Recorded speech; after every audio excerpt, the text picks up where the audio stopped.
الحمدللہ رب العالمین والصلاة والسلام علی سید الانبیاء والمرسلین اما بعد اعوذ باللہ من الشیطان الرجیم بسم اللہ الرحمن الرحیم وما ارسلناک الا رحمۃ للعالمین صدق اللہ العظیم اللہم صلی علی محمد وعلی آل محمد وبارک وسلم رب اشرح لی صدری ویسر لی امری واحلل عقدۃ من لسانی یفقہوا قولی واجعل لی وزیرا من اہلی آمین یا رب العالمین۔ عزیز طلباء و طالبات و محترم حضرات و خواتین، السلام علیکم ورحمۃ اللہ وبرکاتہ۔ امید آپ خیریت سے ہوں گے۔ اللہ سبحانہ و تعالیٰ کا فضل و کرم ہے کہ دین فاؤنڈیشن کو اللہ سبحانہ و تعالیٰ نے سعادت عطا فرمائی کہ پاکستان بھر میں اور پاکستان سے باہر بھی قرآن حکیم کی تعلیمات کو عام کرنے کی ایک بہت بڑی سعادت اس ادارے کو میسر آئی۔ آپ کے علم ہے کہ مطالعہ قرآن حکیم برائے طلباء و طالبات ایک مربوط نصاب ہے قرآن حکیم کے فہم کو حاصل کرنے کا، جس کو باقاعدہ 20 لاکھ سے زیادہ طلباء و طالبات پاکستان میں اسکولوں میں اداروں میں پڑھ رہے ہیں، اور ہم نے آئے گا لیسن پلان کو اگر آپ دیکھیں تو آج جو ہماری پہلی کلاس ہے اس کا ٹائٹل یا عنوان ہے قرآن اور صاحب قرآن صلی اللہ علیہ وسلم، اور آج کا جو خاص اسپیسیفک ٹاپک ہے وہ یہ ہوگا عظمت نبی کریم صلی اللہ علیہ وسلم بزبان قرآن حکیم۔ اور جو بک کے صفحات ہیں وہ صفحہ نمبر 11، 12 اور 13۔ بک 2 ہے ہماری، حصہ دوم ہے، پارٹ 2 ہے، صفحہ نمبر 11، 12، 13، پیج نمبر 11، 12 اور 13۔ ان کا آج انشاءاللہ مطالعہ کریں گے، کیونکہ یہ ویڈیو ریکارڈنگ کورس کی شکل میں بھی آپ کو پیش کی جا رہی ہے، اور ہمیں پورا یقین ہے کہ گھروں میں والدین بھی اس کو استعمال کریں گے، اسکولز کے اندر ٹیچرز بھی اس کو استعمال کریں گے، بہت سارے مینٹورز اور ٹرینرز بھی اس کو استعمال کریں گے۔ تو ایک حکمت میں آپ کے سامنے بک 2 کی جو سیکوینس ہے وہ بھی آپ کے سامنے رکھ دوں۔ آپ دیکھیے گا ہمارے پہلے 2 جو لیکچرز ہوں گے وہ رسول اکرم صلی اللہ علیہ وسلم کی شان کے بارے میں، قرآن کیا فرماتا ہے اس تعلق سے کوئی ذکر آئے گا، اور حضور علیہ السلام کے معجزات اور آپ کی خصوصیات پر بھی کلام ہوگا۔ پھر آپ دیکھیے، آئیے آج کا جو لیسن ہمارا ہے لیسن نمبر 1 ہے، حصہ دوم پارٹ 2 کا پہلا ہمارا لیسن ہے عظمت نبی کریم صلی اللہ علیہ وسلم بزبان قرآن حکیم۔ یہ آج کا ہمارا ٹائٹل ہے، اور صفحہ نمبر 11، 12 اور 13 اس بک کا اس وقت انشاءاللہ ہم پڑھ رہے ہیں۔ آئیے ہم چلتے ہیں اب باقاعدہ آج کی پہلی کلاس کے آغاز کی طرف۔ سب سے پہلے صاحب قرآن مراد یہ کہ نبی اکرم صلی اللہ علیہ وسلم جن پر قرآن حکیم کا نزول ہوا، ہمارے پیارے نبی حضرت سیدنا محمد مصطفیٰ صلی اللہ علیہ وآلہ وسلم، عظمت نبی کریم صلی اللہ علیہ وسلم بزبان قرآن حکیم۔ کئی آیات ہیں قرآن حکیم کی جن کا ترجمہ ہم آپ کے سامنے رکھیں گے، اور ایک ایک ہیڈنگ جس کو ہم ٹائٹل کہہ سکتے ہیں، عنوان کہہ سکتے ہیں، کہ جس میں نبی اکرم صلی اللہ علیہ وسلم کی عظمت کو اللہ سبحانہ و تعالیٰ نے بیان فرمائے۔ تقریباً 22 مقامات ہیں قرآن حکیم کے، بس ایک ایک ٹائٹل آپ کے سامنے رکھیں گے اور آیت کا ترجمہ آپ کے سامنے پیش کریں گے انشاءاللہ۔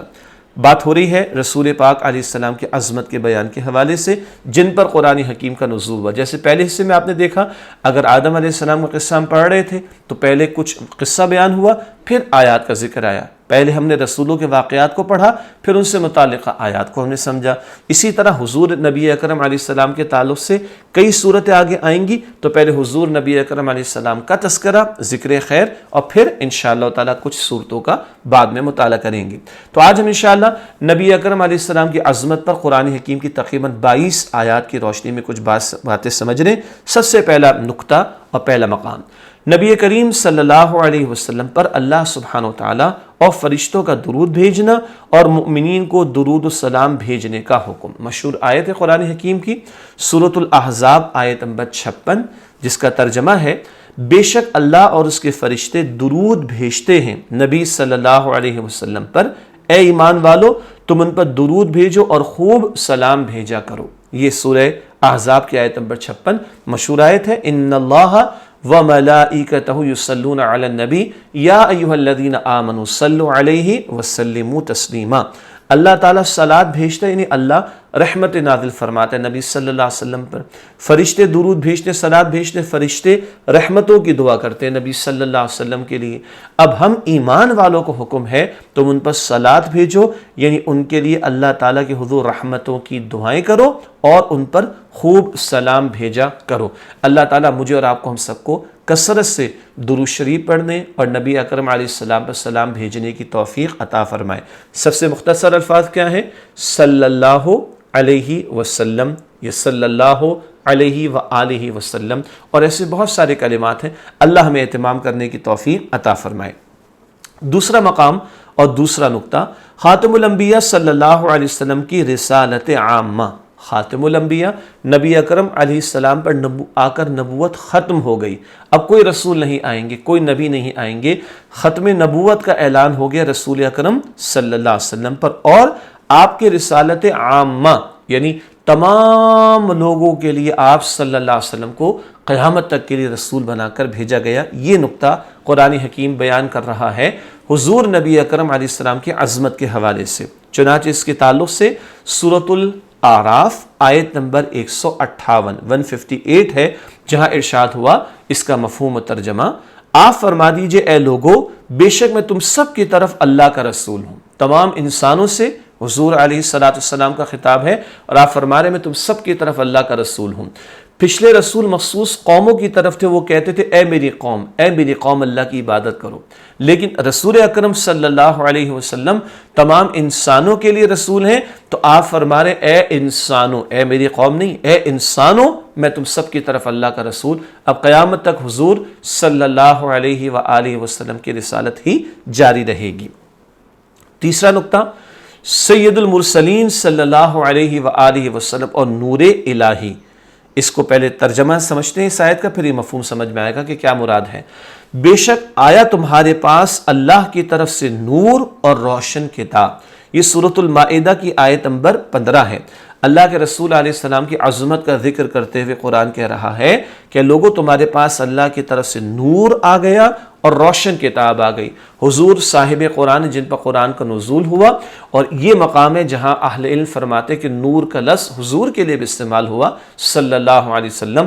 اور ایک سادہ بات، آپ کے تمام تعلیمات سراپا نور ہی نور تو ہیں جن سے ہمیں ہدایت کی روشنی ملتی ہے۔ تو سورہ مائدہ کی آیت نمبر 15 میں اللہ تعالیٰ فرما رہا ہے کہ بے شک آیا تمہارے پاس اللہ کی طرف سے نور اور روشن کتاب۔ یہ بھی حضور کی عظمت کا بیان۔ چوتھا نقطہ، کیونکہ بہت ساری آیات ہیں اور اسی لیسن میں ہم نے کمپلیٹ کرنی ہے، اس لیے آگے بڑھتے ہیں۔ چوتھا نقطہ، حضور اکرم صلی اللہ علیہ وآلہ وسلم اللہ سبحانہ وتعالیٰ کی نعمت عظمیٰ، اللہ سبحانہ وتعالیٰ کا اس نعمت پر احسان جتلانا۔ سبحان اللہ، اللہ نے بے شمار نعمتیں عطا فرمائی، لیکن جس احسان کو اللہ نے جتلایا، یہ اردو میں سمجھنے کے لیے ہے، یعنی خاص جس کا اللہ نے ذکر فرمایا وہ یہ ہے کہ اللہ تعالیٰ نے رسول اللہ صلی اللہ علیہ وسلم کو لوگوں کی ہدایت کے لیے رسول بنا کر بھیجا۔ قرآن حکیم میں سورہ آل عمران کی آیت نمبر 164 میں ذکر آیا کہ بے شک اللہ نے بڑا احسان کیا ایمان والوں پر جب اس نے ان میں عظمت والا رسول بھیجا انہی میں سے۔ یہ اللہ تعالیٰ نے اس احسان کو جتلایا، بالخصوص اس کا ذکر فرمایا کہ ایمان والوں پر اللہ نے خاص احسان فرمایا ہے کہ انہی میں سے ایک رسول کو، عظمت والے رسول کو بھیجا، نبی اکرم صلی اللہ علیہ وآلہ وسلم کو۔ تھوڑا سا دورہ لے، آج ہم کیا پڑھ رہے ہیں؟ مطالعہ قرآن حکیم برائے طلباء و طالبات کا حصہ دوم، اس کا آن لائن کورس ہی شروع ہو چکا، اور آج اس کا یہ پہلا لیسن ہے۔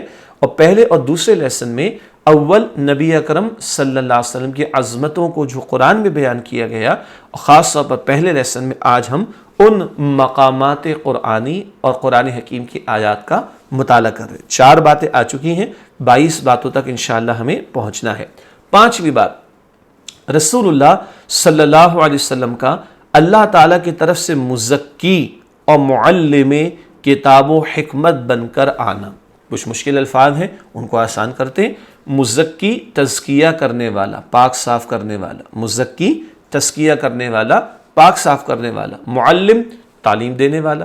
تو حضور علیہ السلام اللہ کی طرف سے مزکی ہیں، لوگوں کا تزکیہ فرمانے والے ہیں، اور کتاب اور حکمت کے معلم ہیں، کتاب اور حکمت کی باتوں کے سکھانے والے اور ان کی تعلیم دینے والے ہیں۔ یہ بات آتی ہے سورہ آل عمران کی آیت نمبر 164 میں۔ سورہ آل عمران کی آیت نمبر 164 میں ہے، وہ رسول تلاوت کرتا ہے ان پر اس کی آیتیں، اور انہیں پاک کرتا ہے اور انہیں کتاب و حکمت سکھاتا ہے۔ یہاں رسول اکرم صلی اللہ علیہ وسلم کے بارے میں 4 باتیں آئیں۔ وہ تلاوت کرتے ہیں اللہ تعالیٰ کی آیتیں، انہیں پاک کرتے ہیں، ان کا تزکیہ فرماتے ہیں، اور انہیں کتاب اور حکمت کی باتیں سکھاتے ہیں۔ قرآن تلاوت کر کے بھی حضور نے سکھایا، لوگوں کا تزکیہ بھی فرمایا، پاک صاف بھی فرمایا، ان کے عقیدوں کو پاک کرنا، اعمال کو پاک کرنا، سوچ و فکر کو پاک کرنا، اور پھر احکام کی تعلیم دینا، قرآن کیا چاہتا ہے، اللہ تعالیٰ نے کیا فرمایا ہے، اس کی تعلیم بھی حضور نے عطا فرمائی، اور حکمت اور دانائی کی باتیں بھی حضور نے سکھائی ہیں۔ حکمت سے ایک مراد اہل علم نے حدیث رسول بھی لی ہے صلی اللہ علیہ وآلہ وسلم۔ یہ پانچویں بات تھی۔ چھٹی بات، نبی اکرم صلی اللہ علیہ وسلم کے لیے مقام محمود یعنی شفاعت کبریٰ کا اعزاز۔ شفاعت کہاں؟ آخرت میں ہوگی۔ اللہ ہم سب کو نبی اکرم صلی اللہ علیہ وسلم کی شفاعت عطا فرمائے۔ شفاعت کبریٰ سب سے بڑی شفاعت کا معاملہ۔ بھلا اس لیے یہ بات کہی، بھلا کیوں یہ بات کہی گئی؟ اس کا جواب یہ ہے، اور انبیاء بھی شفاعت کریں گے، نیک لوگ بھی شفاعت کریں گے، لیکن سب سے بڑھ کر شفاعت کون کریں گے؟ رسول اکرم صلی اللہ علیہ وسلم۔ اور یہ جو مقام آپ کو عطا ہوگا شفاعت کبریٰ، بہت بڑی شفاعت کرنے والا مقام، اس کو مقام محمود بھی کہا گیا ہے۔ اور قرآن حکیم میں سورہ بنی اسرائیل آیت نمبر 79 میں یہ ذکر آتا ہے۔ سورہ بنی اسرائیل آیت نمبر 79 is 79، ارشاد ہوا یقیناً آپ کا رب آپ کو مقام محمود پر جلوہ گر فرمائے گا۔ وہ مقام محمود حضور کو عطا کیا جائے گا کہ جس کے نتیجے میں شفاعت کبریٰ ہوگی، اور امت کی ایک بہت بڑی تعداد پر اللہ رحم فرما کر انہیں جنت عطا فرمائے گا۔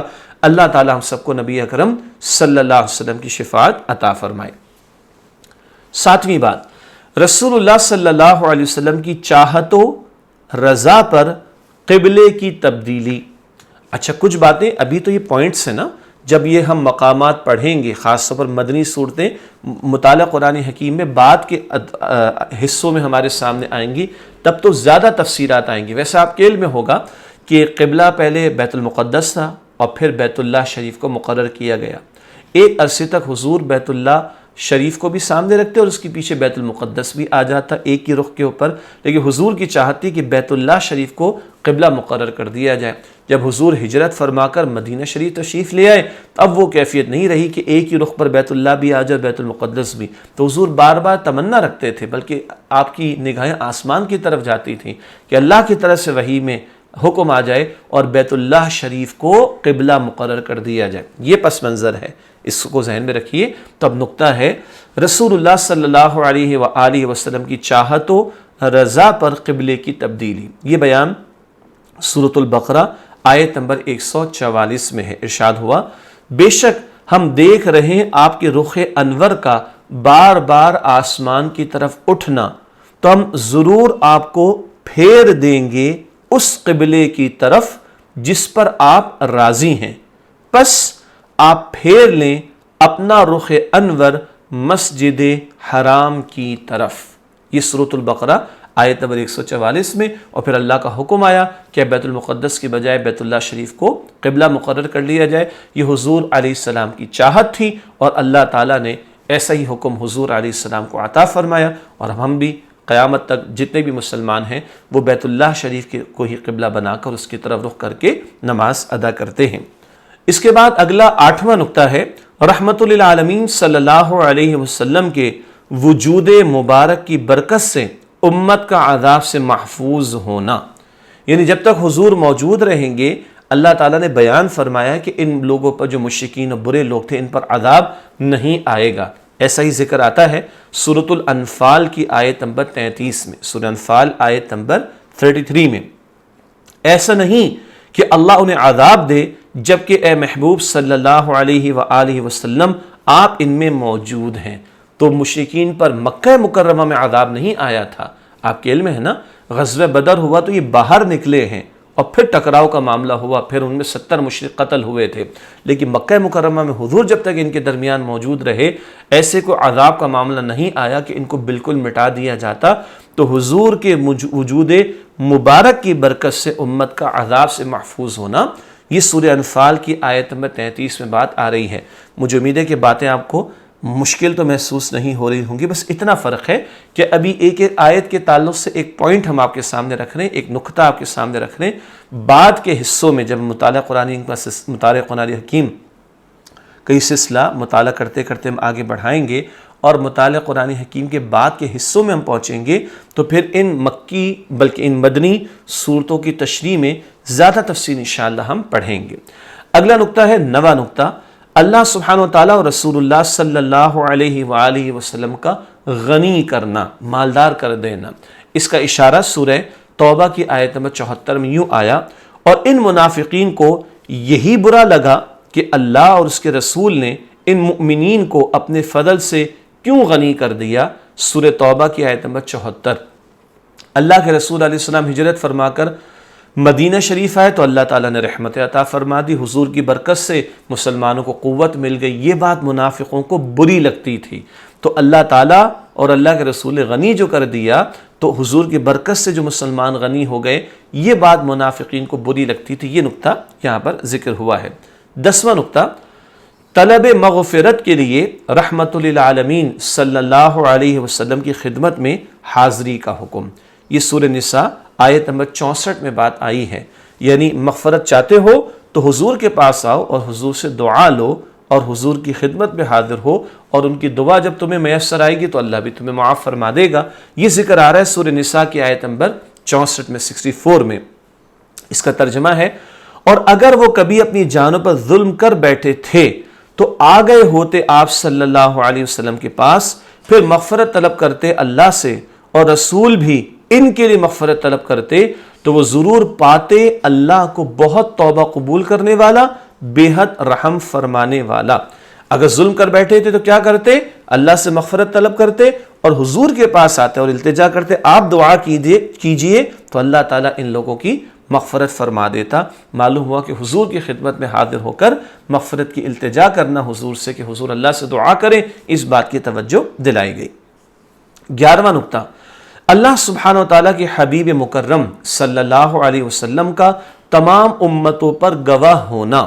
حضور تمام امتوں پر گواہی دیں گے، یہ ذکر بھی آتا ہے۔ سورہ نساء کی آیت نمبر 41 میں اس کو بیان کیا گیا۔ سورہ نساء آیت نمبر 41 میں، پھر کیا حال ہوگا جب ہم ہر امت سے ایک ایک گواہ لائیں گے، اور اے محبوب صلی اللہ علیہ وسلم ہم آپ کو ان تمام لوگوں پر گواہ بنا کر پیش کریں گے۔ یہ سورہ نساء کی آیت نمبر 41 ہے۔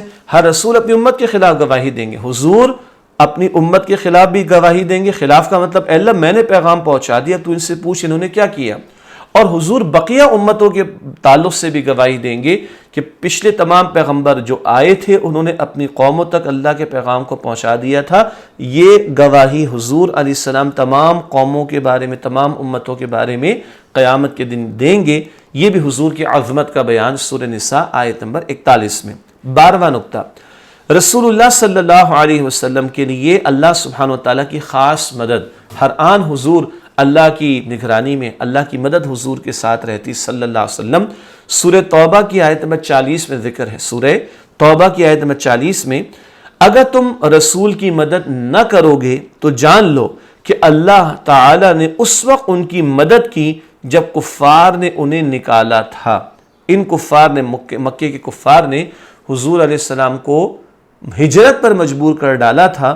اللہ تعالیٰ اس کا حوالہ دے رہا ہے کہ اللہ تعالیٰ نے حضور کی مدد فرمائی تھی۔ تو اگر منافقین اور اس طرح کے لوگ ہوں جو حضور کا ساتھ نہ دے دین کے کام کے لیے، تو اللہ تعالیٰ تو بے نیاز ہے، اللہ خود حضور کی نصرت کرنے پر قادر ہے۔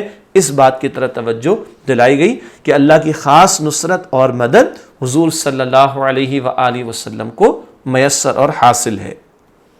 13واں نقطہ، حضور اکرم صلی اللہ علیہ وسلم کی دعا دلوں کا چین اور قرار، یعنی حضور کی دعا سے دلوں کو چین اور قرار میسر آتا ہے۔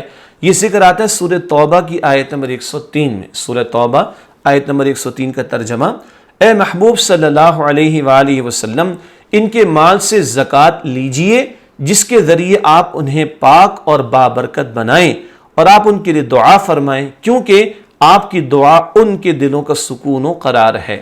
یعنی کچھ اصحاب کا ذکر ہے، تفصیلی واقعہ تم بیان نہیں کر رہے۔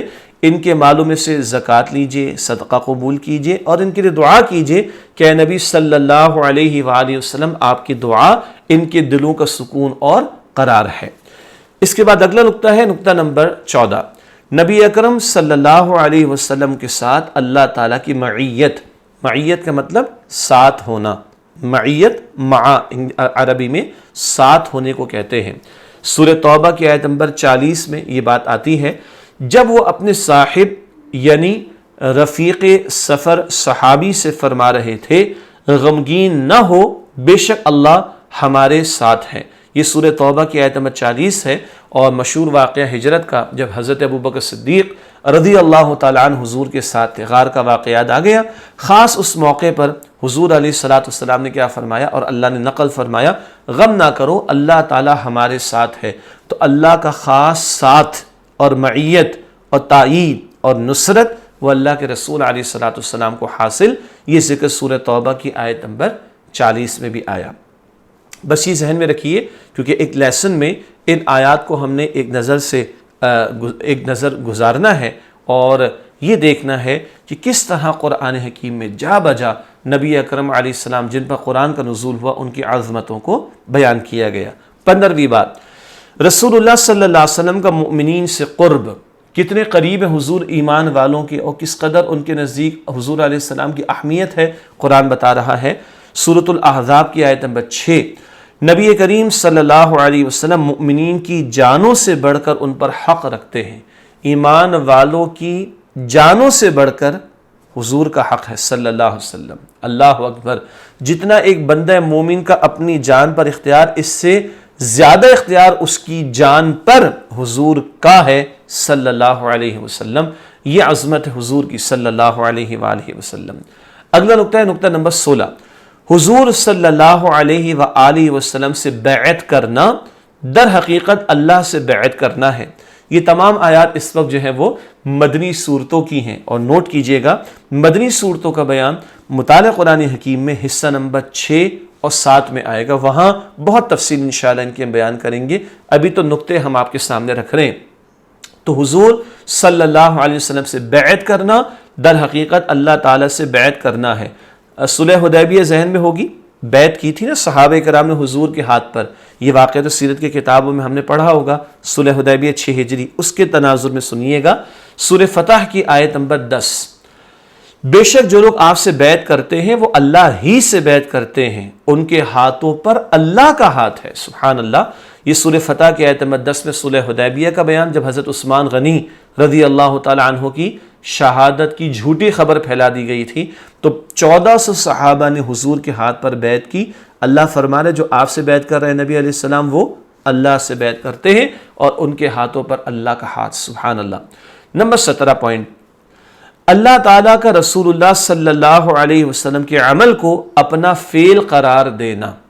غزوہ بدر کو ذہن میں لے کر آئیے، ایک مرتبہ حضور نے غزوہ بدر میں مٹی اور خاک کو اٹھایا اور اپنی مٹھی میں لے کے پھونک ماری، اور وہ خاک اڑ کر کافروں کی آنکھوں میں چلی گئی، اور پھر مسلمانوں نے ان کو قتل کیا اور 70 مشرک قتل ہوئے۔ اگر آپ کے ذہن میں آ رہا ہو غزوہ بدر کا وہ واقعہ، تو مٹی پھینکنے کے عمل کو اللہ اپنا فعل قرار دے رہا ہے۔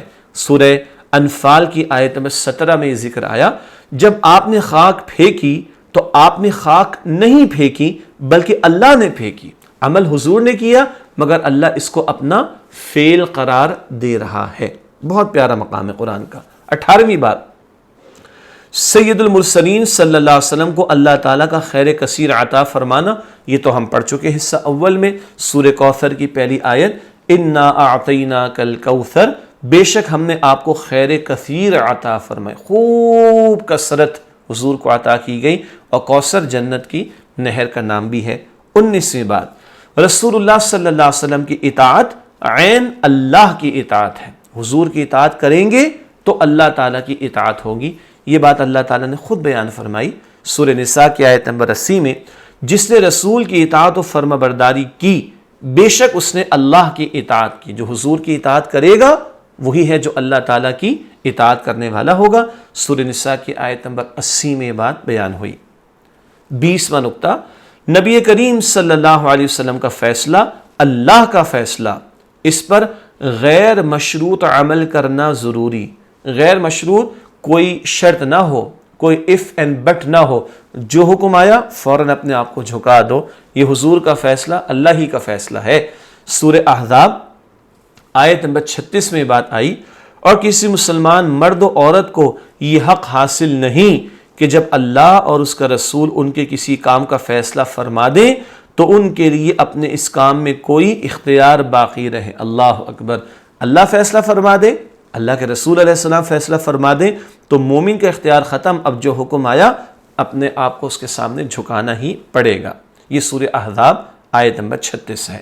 21واں نقطہ، اللہ سبحانہ و تعالیٰ کا اپنے حبیب صلی اللہ علیہ وسلم کو رات کے قلیل حصے میں بابرکت مقامات کی سیر کرانا۔ معراج کا واقعہ سنا ہوگا آپ نے، ذہن میں رکھیے، بعد میں جب ہم پڑھیں گے تو تفصیل آئے گی انشاءاللہ تعالی، مگر معراج کے واقعے کو ذہن میں لائیے۔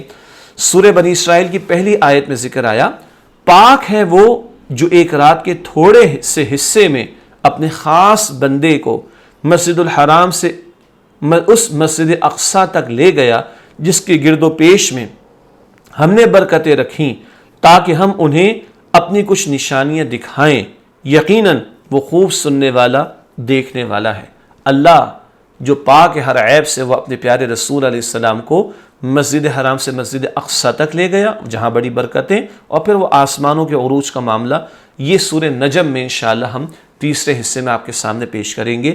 تو رات کے قلیل حصے میں اللہ نے اتنے بابرکت مقامات کی سیر حضور کو کرائی، یہ بھی حضور کا بہت بڑا معجزہ ہے معراج کا واقعہ۔ آخری نقطہ ہے 22واں نقطہ، رسول اللہ صلی اللہ علیہ وسلم کی حفاظت اللہ سبحانہ و تعالیٰ کا اپنے ذمہ کرم میں لینا، یعنی حضور کے ہر اعتبار سے حفاظت ہوگی، یہ اللہ تعالیٰ نے اپنے آپ پر ایک ذمہ لیا ہوا ہے، ذمہ کرم میں یہ بات اللہ نے لے رکھی ہے۔